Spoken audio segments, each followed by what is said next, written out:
Bismillah, salatu wassalamu ala rasulillah, wa ba'd, assalamu alaikum wa rahmatullahi wa barakatuh.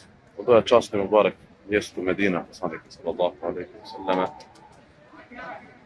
Pozivam sebe i vas da koliko što možemo učestvujemo u hajr i u dobro udjeljivanja na Allahovom putu, a pogotovo kad je vezano za džamije. Vi znate da potrebe naše džamije, svih nas, pogotovo tije koji živite u Austriji, naša džamija od Treskiren trenutno treba vas. A u suštini, tije što će vi udelite, ostanuje vama.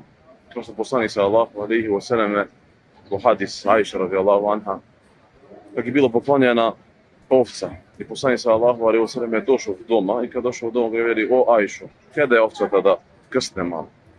Ona mu veli: ma berke minha illa ketifa. Allah poslaniče, samo ostanala plečka.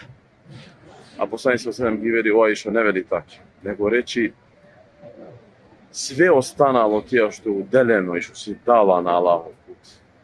A jedino ovdje su nas je plečka, jer tije će se izvede i će se frka. Ali tije što si uderi u ime Allaha, tije ti ostane. Zbog te Allah subhanahu wa ta'ala u Kur'an veli: ma faqatum min shay'in fahuwa yukhlifu. Sve što ću udeliti radi Allaha subhanahu wa ta'ala, on će vi go nadomestiti. I on je najbolji razgovor i opskrbnik. I zbog tija, nemoj da misliš da je nešto malo. Kako god sakaš preko račun, da ostaš od džamija, da pratiš preko nekoga.